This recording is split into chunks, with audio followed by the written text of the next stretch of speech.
Este vídeo é composto por 8 módulos e apresenta um modelo completo de planejamento estratégico. Módulo 0 é a introdução. Módulo 1 são a missão, visão e valores.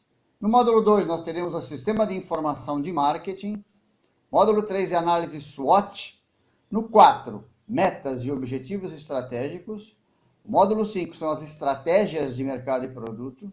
No módulo 6, apresentamos o plano de ação usando o sistema 5W2H. E no módulo 7, o uso do KPI e do Balanced Scorecard para controle do planejamento estratégico. O plano estratégico é o mais importante de todos os planos da empresa. Não é por questão de status, mas é por uma questão de lógica. Vejam bem, ele tem que ser o primeiro, porque é nele que nascem todas as previsões e estimativas com as quais a empresa vai trabalhar. Por exemplo, previsão de vendas, previsão de faturamento, número de produtos, modificações na linha de produto, alterações no preço, aumento, diminuições de preço. Então, ele é a origem para todos os outros planejamentos. O planejamento da produção, o PCP, o planejamento de controle da produção, só pode ser feito depois que houver um planejamento de venda. O planejamento financeiro só pode ser feito depois de que houver uma estimativa do faturamento. O planejamento de recursos humanos só pode ser feito depois que houver uma estimativa do crescimento que vai haver do faturamento, das vendas e do mercado. Logo, o planejamento estratégico é o cérebro da empresa. E assim como no corpo humano, o cérebro decide todas as ações, todos os movimentos, também na empresa, o planejamento estratégico é quem decide praticamente o futuro da empresa. O plano estratégico que vamos desenvolver a partir de agora é composto por 7 blocos, dos quais 3 são chamados de inputs e 4 de outputs. Os inputs são as entradas, são os elementos que a empresa utiliza como informação, como dado de processo, para poder trabalhar o planejamento. E os 4 outputs são as saídas, isso é, aquilo que como resultado será utilizado pela empresa para trabalhar durante o período em que estiver valendo o planejamento estratégico. O primeiro desses elementos são as diretrizes, que são justamente as determinações as macro determinações da empresa de o que ela pretende, aonde ela pretende chegar no futuro, qual é o futuro da empresa. O segundo elemento é o SIM, que é o sistema de informação de marketing, que é de onde a empresa tira as informações básicas do seu banco de dados, das suas pesquisas e processa essas informações para a utilização. O terceiro elemento é o diagnóstico, ou seja, a matriz SWOT, que serve justamente como um parâmetro para mostrar como a empresa está no ambiente onde ela se situa, no mercado em suma. Esses 3 elementos, esses 3 inputs, são utilizados na obtenção dos outputs. O primeiro desses outputs são as metas, que justamente significam o que a empresa pretende conseguir, valores que ela pretende conseguir. As estratégias vão corresponder justamente ao como a empresa deve fazer para atingir as metas que foram estabelecidas dentro do seu planejamento. Depois, os planos de ação corresponderão ao detalhamento de todas as metas e as estratégias, de forma que eles se tornem operacionais para que o pessoal de campo possa utilizar essas informações para obter os resultados. E por último são os controles, que justamente é o que serve para realimentar o plano. A empresa controla para, através desse controle, saber se está indo bem ou mal, previsto versus realizado, e com isso alterar ou manter o planejamento. Como nós podemos ver, os 7 elementos em conjunto montam uma estrutura, o arcabouço de um plano, que servirá como base para todo o futuro da empresa. Neste vídeo você vai ver exemplos práticos sobre a aplicação dos conceitos de visão, missão e valores. A visão é como a empresa enxerga hoje o seu lugar no futuro. A missão é o que ela precisa fazer bem feito hoje para chegar até lá. Os valores são os fundamentos éticos que orientam e controlam os limites da missão. Conduzir uma empresa para que ela chegue até o Hall da Fama é mais ou menos como você fosse fazer uma viagem de férias, num lugar distante, fosse de carro, e tivesse que planejar essa viagem. Você vai ter que cuidar de todos os detalhes, de todos os pontos importantes, as coisas que mais interessam. Então, você vai se imaginar estando naquele local, seria uma visão, né, do que aconteceria quando você estiver no local, quando estiver na praia, tomando sua água de coco, etc., tudo mais e tal, né? Então, você precisa estabelecer diretrizes, tanto para a viagem quanto para a empresa, você precisa estabelecer diretrizes. Essas diretrizes são caracterizadas por 3 elementos importantes: a visão, a missão e os valores. No caso da viagem, a visão poderia ser, na ida, né, quando você vai partir, você se imaginar lá na frente, já estando na praia, embaixo de um guarda-sol, tomando uma aguinha de coco. Na volta, porque também tem que ter uma visão da volta, né? Você se imaginar já em casa, no lar, tranquilo, ter feito uma excelente viagem. O que é a missão? A missão significaria, são os pontos intermediários que devem acontecer nessa viagem para que você tenha sucesso. Então, os hotéis, se você for ficar em 2 ou 3 hotéis diferentes, as paradas para almoço, em suma, os pontos, os marcos de referência intermediários que irão garantir o sucesso e que você vai chegar no final. E como valores, é claro, a segurança, você está viajando numa estrada, precisa ter segurança, o lazer, a tranquilidade. Vejam bem, isso com respeito à sua viagem. Imagina agora uma empresa construindo um grande edifício de 20, 30 andares. Então, o que deve acontecer? Ela também vai ter visão, missão e valores. A visão dessa empresa, ou seja, o último elemento, lá no fim, o que acontece, finalmente, é a colocação da laje de cobertura, né, a última laje, os moradores depois já morando, tudo bem, então as unidades vendidas, essa é a visão, é o sonho. A missão são as fases intermediárias, é aquele cronograma bem cumprido, todo mês um avanço, a cada X tempo nós estamos com uma unidade, com um andar novo, as fases intermediárias sendo bem cumpridas. Essa é a missão. Se não se cumprir a missão, se as fases intermediárias não acontecerem, você não tem a visão realizada. Por último, os valores. Claro que num prédio, segurança é fundamental, uma construção com segurança, a qualidade do material, principalmente, né, a pontualidade na entrega. Então, se nós pensarmos numa empresa, no geral, uma empresa normal, de produtos ou serviços, nós podemos dizer o seguinte: a visão para uma empresa de sucesso é ela entrar no hall da fama. Ela se imaginar daqui a X tempos, 3, 5, 7 anos, lá no hall da fama, como sendo uma empresa no hall da fama. A missão: criar marcos de referência. Isto é, ter durante esse período satisfeito as necessidades dos seus clientes, dos seus fornecedores, todos os acionistas, das pessoas que trabalham. E, finalmente, os valores. Os valores serão justamente os outputs do planejamento de marketing, ou seja, as metas, as diretrizes, os planos de ação. E assim a empresa terá conseguido ter as diretrizes bem estabelecidas e, o que é mais importante, cumpridas para atingir o hall da fama. O SIM é o Sistema de Informação de Marketing. Ele, evidentemente, é um sistema que, como tudo hoje, depende dos computadores, né? Na verdade, o SIM, que é o Sistema de Informação, ele usa 3 elementos básicos: o banco de dados, o sistema de pesquisa e o sistema de inteligência. O banco de dados, ele processa dados primários e secundários, externos e internos. Os dados primários, externos, são, por exemplo, aqueles que vêm do IBGE, como é a pesquisa feita em residência, número de pessoas, número de habitações que existe numa cidade, tudo mais e tal.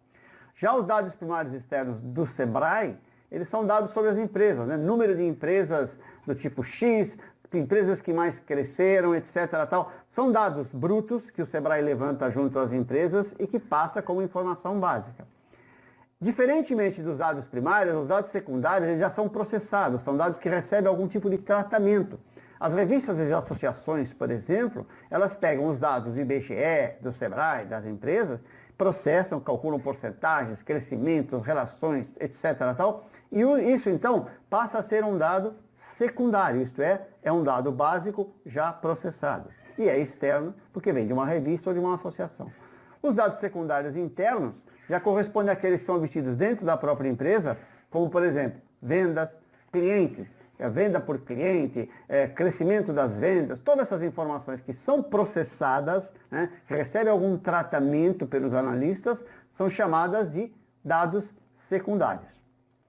Com relação à pesquisa do mercado, que é o segundo elemento do SIM, né, as empresas fazem pesquisas ou contratam pesquisas de institutos que existem por aí, pesquisas sobre os mais variados tipos. Alguns exemplos: pesquisa sobre consumidor, pesquisa sobre produto, pesquisa sobre mercado e enquete. No caso do consumidores, por exemplo, os hábitos de compra do consumidor, comportamento da compra do consumidor, a satisfação, grau de satisfação que o consumidor teve nas suas compras. Com relação a produtos, nós podemos ter a participação de mercado do produto, né? Com relação aos concorrentes. No caso de mercado, nós podemos ter pesquisas sobre segmentação de mercado, canais de distribuição e algumas enquetes.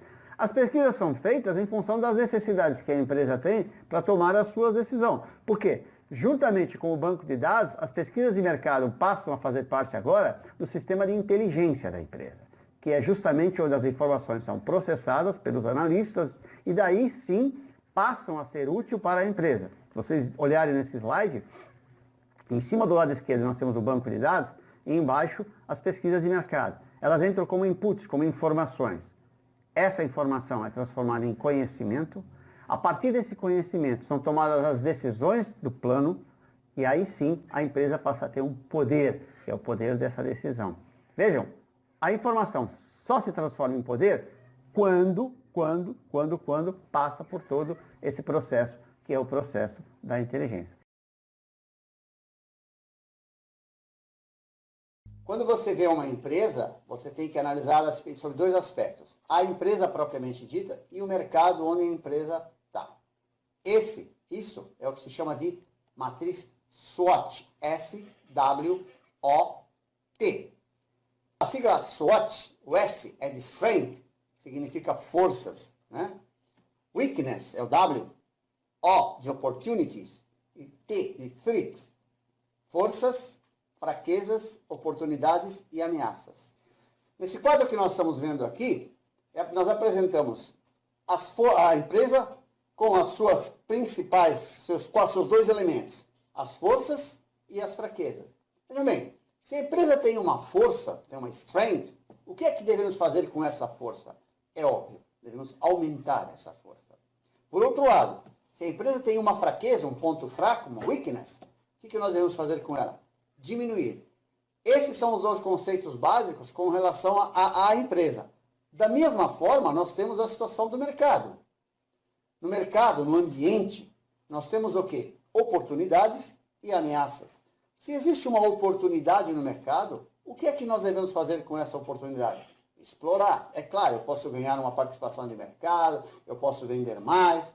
Se existe uma ameaça, o que é que eu devo fazer com essa ameaça? Sempre que possível, e vejam bem, sempre que possível, eu devo me antecipar, ou seja, corrigir os meus pontos fracos, de forma que eu possa enfrentar essa ameaça e superá-la, porque afinal ela vai vir para mim e eu vou ter que enfrentá-la. Vejam então que para chegar ao Hall da Fama, as empresas devem trabalhar com 4 elementos básicos. Primeiro, aumentar os seus pontos fortes. Claro, se eu já tenho um ponto forte, se a minha venda é forte, se o meu produto é bom, quanto melhor eu puder fazer, mais força eu vou adquirir. Diminuir os seus pontos fracos. Se eu sei que minha equipe de vendas está precisando de um treinamento, não está sendo boa, se eu sei que a minha campanha promocional não é boa, eu vou tentar melhorar esses aspectos. Explorar as oportunidades. Olha, vai haver a abertura de um novo mercado, vou explorar esse novo mercado. Lembre-se que as oportunidades, elas estão no mercado, estão no ambiente, não são coisas da empresa. A mesma coisa com antecipar-se às ameaças. Se eu sei que vai haver uma ameaça, eu devo preocupar, tentar diminuir essas ameaças. Como? Tomando medidas agora para melhorar a minha situação no futuro. A Kodak foi durante muitos anos líder mundial no setor.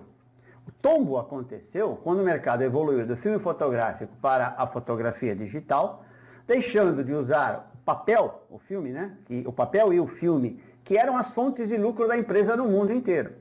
O mais estranho disso tudo é que foi ela própria que inventou a fotografia digital. Ou seja, ela era líder no mercado da fotografia de filmes, inventou, seus engenheiros, seu pessoal de pesquisa e desenvolvimento criou a fotografia digital e, no entanto, ela não soube aproveitar a oportunidade. Veja bem, ela tinha todos os pontos fortes como líder do setor, conhecia a oportunidade que haveria com a entrada da foto digital no mercado e tinha uma visão clara da mudança que estava para acontecer, e ainda assim quebrou. Isso prova que nem sempre o fato da empresa estabelecer diretrizes e fazer uma análise SWOT, isto é, fazer um diagnóstico coerente individualmente, eles no final vão ser coerentes entre si. E no caso da Kodak foi isso que aconteceu. Os próprios dirigentes da companhia, que dizem que pediram concordata para permitir a sua reestruturação, admitem que um dos fatores das perdas que a Kodak veio sofrendo nos últimos tempos foi a sua entrada tardia no mercado digital. Como nós dissemos anteriormente, logo no início, antes do vídeo, a Kodak tinha todos os pontos fortes como líder do setor. Conhecia claramente a oportunidade que haveria com a entrada da fotografia digital e tinha uma visão muito aberta, muito ampla da mudança que estava para acontecer. E mesmo assim quebrou. O que justificaria uma catástrofe como essa, né? Bom, primeiro, porque a visão e a missão da empresa provavelmente eram incompatíveis entre si. Isto é, a visão era a de manter a liderança no longo prazo. Vocês estão lembrados que a visão é aquilo que a gente enxerga, é o último andar do prédio, né? É o fim da viagem. Então ela se imaginava líder do mercado de fotografia. Só que ela não entendeu que o mercado de fotografia já não era um mercado de fotografia. Havia dois mercados de fotografia. Aquele onde ela liderava, que era o da fotografia filmes, e o outro, onde ela ainda não estava começando, que era o da fotografia digital.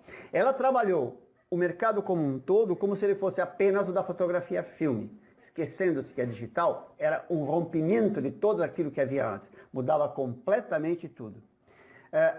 Depois, apesar de ter inúmeros pontos fortes no mercado da fotografia filme, eles não serviam para nada, porque as oportunidades que estavam acontecendo estavam no mercado digital, ou seja, ela tinha todas as forças no mercado da fotografia filme e, no entanto, o mercado, a oportunidade que crescia era do mercado digital. Então, e o que acontecia? Ninguém teria coragem de jogar fora todo um dinheirão, bilhões que ela tinha investido naquilo, as fábricas, as plantas instaladas, toda a pesquisa e desenvolvimento que ela tinha. Seria difícil pegar tudo aquilo e jogar na lata do lixo e falar, eu vou começar um outro. Não. Ela tentou sustentar aquilo onde ela era forte, aquilo que dava o lucro, a galinha dos ovos de ouro dela. E na verdade aí já era uma galinha de ovos de areia, porque não valia mais nada. Então, a visão incompatível com a missão e os pontos fortes incompatíveis com a oportunidade, isso deu no que deu. E a empresa quebrou. É muito comum, quando chega no final do ano, nós estabelecemos os nossos objetivos, os nossos desafios. Este ano eu vou emagrecer. Juro que este ano eu vou parar de fumar. Vou fazer exercícios este ano. Qual é o problema que nós temos quando estabelecemos esse tipo de objetivo? É que ele é muito genérico. Emagrecer não quer dizer nada.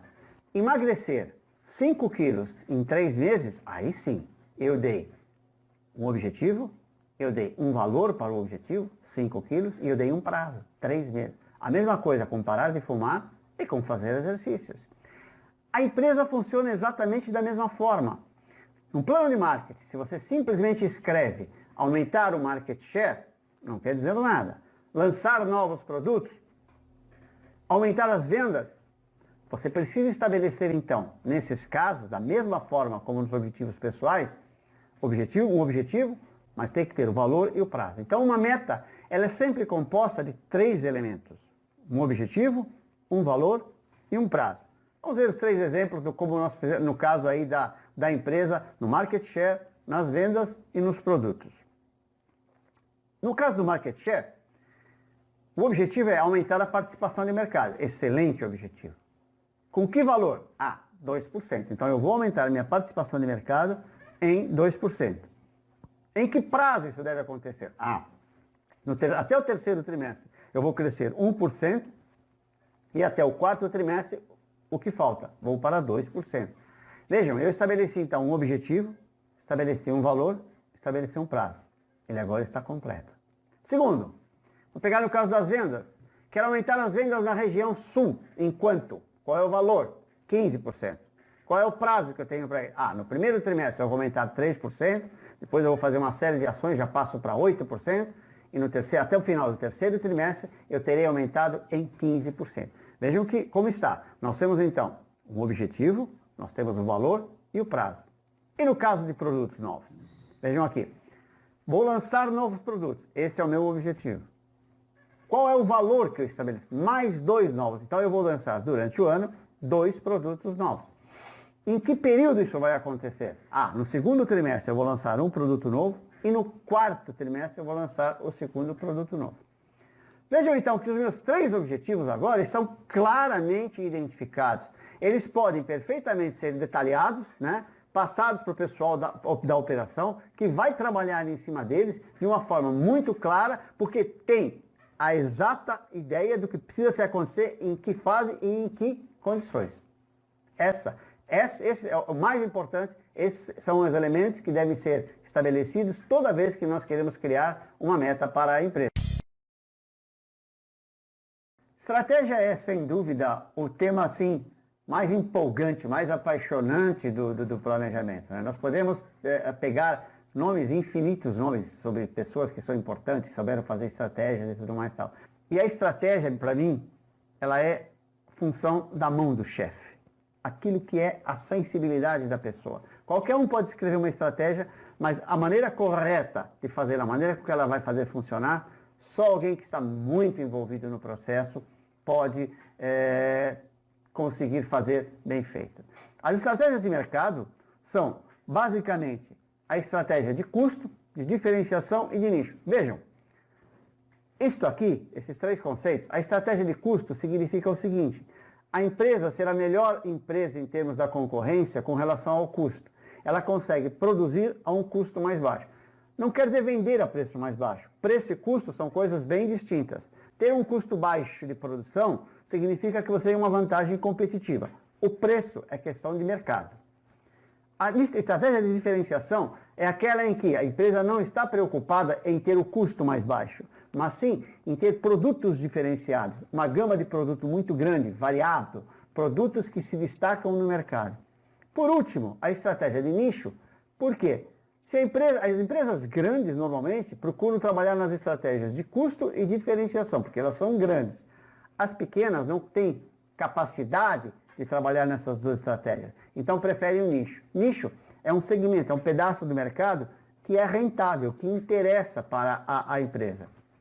Com relação à concorrência, as empresas podem ser líder, desafiante ou seguidor. As palavras dizem por si só. Líder é o primeiro, é o que tem maior participação de mercado. Desafiante é aquele que não tem a mesma participação de mercado do líder, mas é forte e está sempre ali cutucando o líder, incomodando o líder na sombra do líder, fazendo sombra para o líder. O seguidor é aquele que não tem porte, não tem capacidade para ser líder e desafiante. O que ele faz então? Copia. Nesse mundo, nada se cria, tudo se copia. Se nós olharmos agora este quadro que aqui está, nós colocamos do lado esquerdo a estratégia da concorrência, ou seja, líder, desafiante e seguidor, e em cima as 3 estratégias de mercado: custo, diferenciação e nicho. Vamos ver um exemplo para cada um desses elementos que aí está. Começamos com a estratégia do líder. O que é que faz um líder ser líder em termos de custo, numa estratégia de custo? Veja bem, estratégia de custo quer dizer, ele tem o menor custo do mercado. A palavra-chave aqui é escala. O que quer dizer escala? Quantidade, volume de produção. O líder, para implantar uma estratégia de custo, tem que ter um altíssimo volume de produção. As melhores máquinas, as mais produtivas, as mais fortes.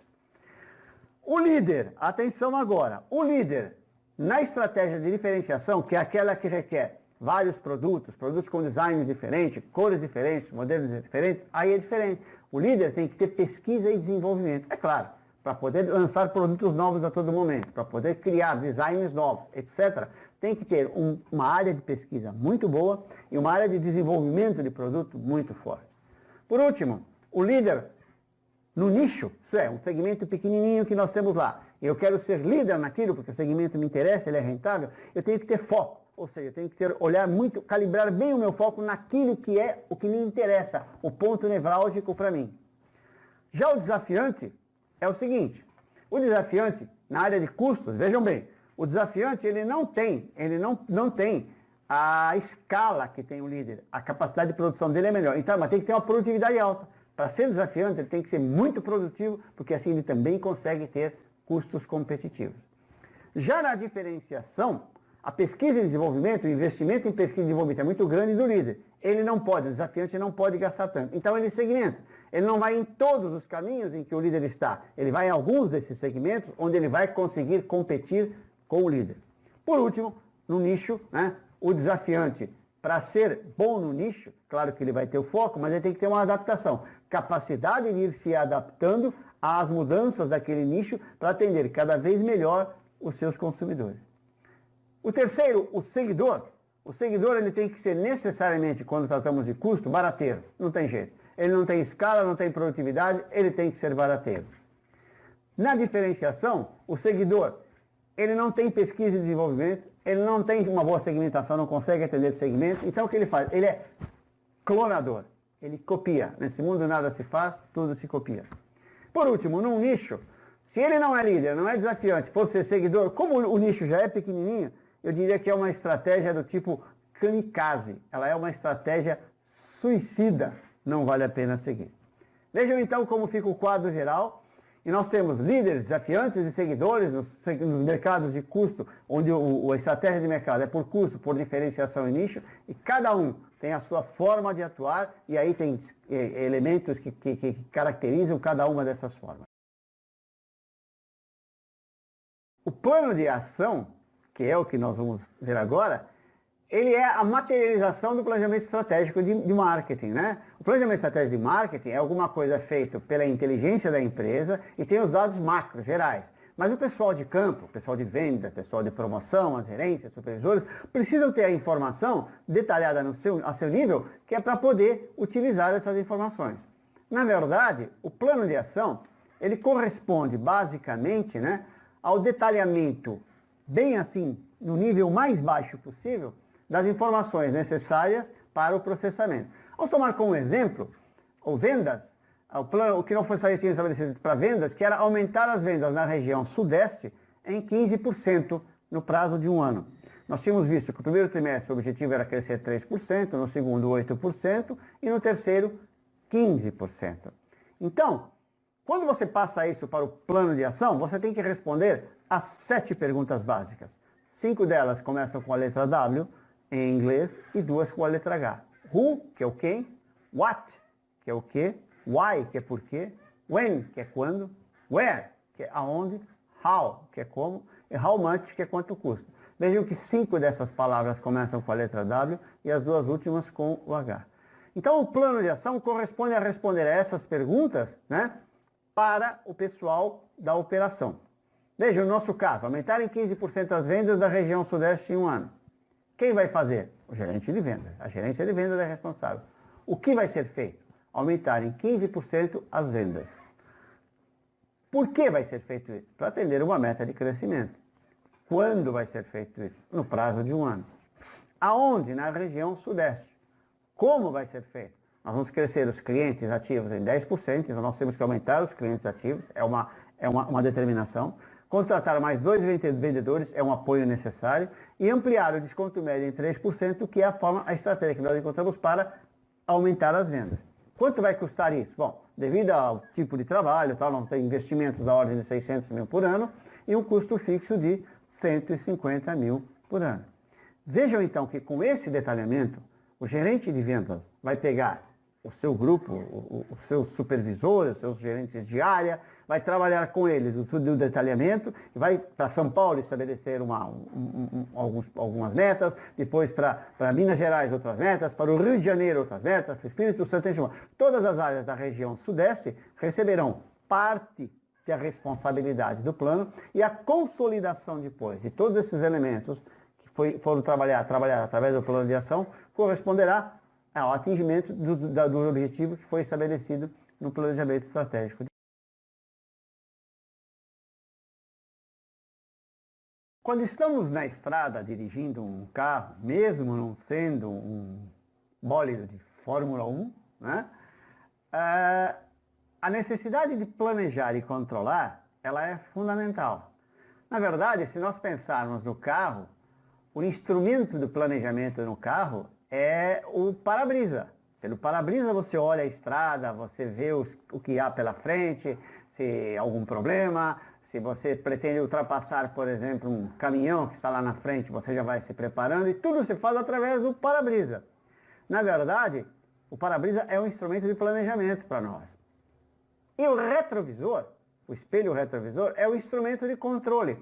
Porque no momento em que você terminar a sua ultrapassagem, você faz o quê? Você olha pelos retrovisores para controlar se o caminhão já está a uma distância boa, se dá para você voltar, se não houve qualquer problema. Em suma, o controle feito através do retrovisor, dos retrovisores, serve para alimentar o seu planejamento de continuar a viagem. E é assim justamente que funciona. O retrovisor, ele controla o planejamento. E o controle é que serve como alimentação para o planejamento. Então vejam, nós temos no planejamento dois elementos que consideramos interessantes para trabalho. Um é o que nós chamamos de KPI e outro que é o Balance de Scorecard. O KPI, a expressão KPI, a sigla KPI, significa um Key Performance Indicator, um indicador-chave de performance. Key é chave, performance é desempenho, resultado, né? E indicator, que é o indicador. Indicador-chave de performance. Vejam que funciona assim. Para cada elemento que você estabelece um plano de ação, você deve estabelecer um KPI, 1, 2 KPIs, depende, que serão os elementos que você irão com aferição. Você vai com eles, você vai medir o seu previsto versus realizado. Então, por exemplo, no caso de vendas, você pode achar que o plano que você fez de vendas precisa ser controlado, a venda por cliente ativo ou a venda por estado. Você estabelece então um KPI, né, um elemento de medida que vai ser usado para avaliar o resultado. No estado de São Paulo já crescemos 3%. No estado do Rio de Janeiro não conseguimos crescer. Você vai ter esse indicador. Então o KPI, ele é o aferidor, é o elemento que serve o padrão. No caso de novos produtos, por exemplo, você pode ver o mix do faturamento mensal. Quanto que os novos produtos participam no faturamento mensal? O ano passado participaram com 4%, agora estão com 10%. Opa, então foi bom. O KPI, que mede o indicador, o que é o indicador dos novos produtos, ele vai medir então a participação dos novos produtos no faturamento da empresa. No market share, que é, por exemplo, a participação de mercado, você cria um KPI, um indicador, que é o indicador de market share. Porcentagem, por exemplo, que o Estado. Nós tínhamos no Estado do Rio de Janeiro 8% do mercado, agora temos 10%. Então, o KPI que mede a participação, ele dá para você como é que está evoluindo. Ponto de venda, por exemplo, nós temos 5 mil pontos de vendas. Qual é o índice de cobertura que nós temos em cada estado? 70%, 80%, 90%. Esse elemento, ele é fundamental e ele é muito prático, muito simples. Qualquer empresa pequena, média ou grande pode utilizar o KPI, é criar instrumentos, na verdade, né? Criar elementos que vão medir os resultados. Já o Balance de Scorecard é uma coisa um pouco mais sofisticada e ele é utilizado normalmente pelas grandes empresas. Ele utiliza 4 elementos básicos para medir o desempenho da empresa: finanças, clientes, os processos e a aprendizagem. Para cada um desses elementos, são criados indicadores de controle e o Balance de Scorecard faz o quê? Ele guia a empresa no sentido de corrigir esses pontos e melhorar o seu desempenho para cada um deles. Na verdade, a consolidação do Balance Scorecard é justamente com esses 4 elementos a empresa conseguir atingir as suas metas, os seus objetivos.